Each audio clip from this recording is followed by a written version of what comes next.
Well, hi, Lydia. I'd be interested to see the statistics you're talking about improved standards of living, because I think I see that as a localized thing. I do somewhat,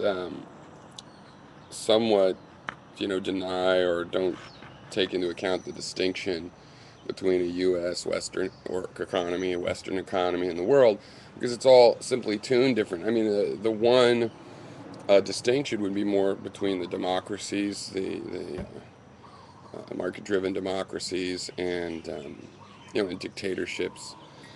Uh, but really, I don't see how you can analyze anything fully locally now, because we're getting all our construction, or all our manufacturing rather, done in China and in places these systems are interacting.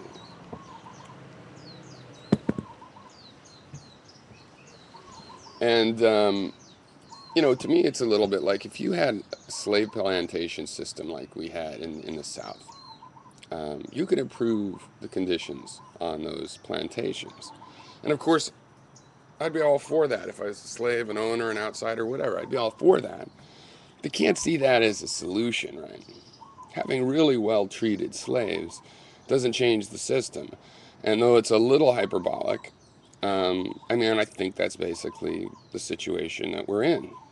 And I think also, I don't know what kind of currency would be better. I just know from game theory and having done game programming, so both game theory, a philosophical analytical thing, and then also the practicality. I understand that how the pieces in the game work, what their role is, how they're allowed to be transferred, what happens when they're not transferred, all these little things. These are things you have to consciously decide when you're designing a game. And it's really rather hard to make a balanced game. Most games come out trivially. They're like the person that goes first is going to win, or there's some petty, not particularly fun strategy that you can do to win, which some people that just want to win will do, and other people like, well, I don't want to do that. That makes the game not fun, not work. When you have a game system that's meant to be useful, actually run an economy, you could see it's an even bigger problem. You don't want to have trivial strategies. We're trying to design something in a game that selects out a certain kind of merit. Like if you're good at this kind of strategic thinking, you win at that game. You probably lose at another game, but it's really hard to do.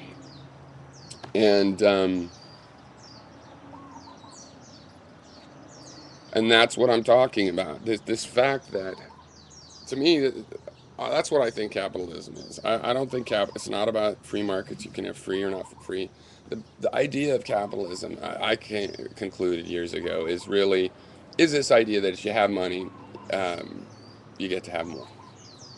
But it's probably more like uh, the definition of what money is leads to that. And so I think basically with the definition of the money we have now, we get a system.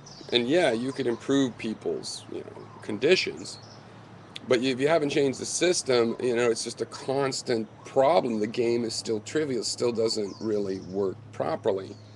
And and as far as globalization, look, I believe in the kind of globalization you're talking about, where we break down these barriers. Outsourcing stuff to India is helping more technical people be trained in India. There's more money, and they're going to have more PhDs. They're going to start their own companies. I don't think the capitalist system is trying to do that. I think that's just an inevitable result. And so there's this positive side to it. But the people that advocate uh, globalization from the business side of things are not in it for the reason you say. They're in it because you can get cheap labor. Now, I don't really like calling that unskilled labor. I think that that's bullshit. If it was unskilled labor, then maybe you could have monkeys do it, or you could have it done with robots. The fact is, all humans have, if they're not handicapped, have certain pretty impressive skills. If you try to write a program to do those tasks, you'll see that it's pretty impressive. Our ability to recognize shapes, to categorize, to attach a little plastic fixture the right way without breaking it. Those are skills. Just because they're ubiquitous among humans The whole idea of calling it unskilled labor, see, that's a negative metaphor for something that you certainly just can't go out and get. And just because there's skills that we have because of our brain and the way we're made up, you know, I know it's a trivial nitpick, but I don't like the concept of unskilled labor. You could call it basic skills or something, and that would be more accurate. But anyway, those are my thoughts, and I don't know what system would be better, and I've spent many, many years trying to think of systems. And I would like to use the internet to set up virtual communities with different kinds of governmental and economic systems to get kind of a laboratory uh, where we could try some of these other systems. Um, because I just know there's more than one way to set up a game, and if you have a game that has trivial strategies, and that's a typical one in a game. That when somebody gets a little bit extra resources early in the game, because most games have like some luck involved, who went first or something is chosen by luck. And if somebody surges ahead with a little extra resources, you don't want them to be able to always win the game with that. A well balanced game, if somebody just gets a little bit ahead, you should be able to catch up again somehow. And I don't think our system has that too well. There's an illusion of that because any individual can do that. But if you start doing the mathematics over groups, no, I'm sorry, the people in the ghetto cannot rise up and not become a ghetto. One or two people can escape it. The border is permeable, but there's still a border there, and its existence can be seen through a statistical analysis. So anyway, those are my thoughts, and cheers.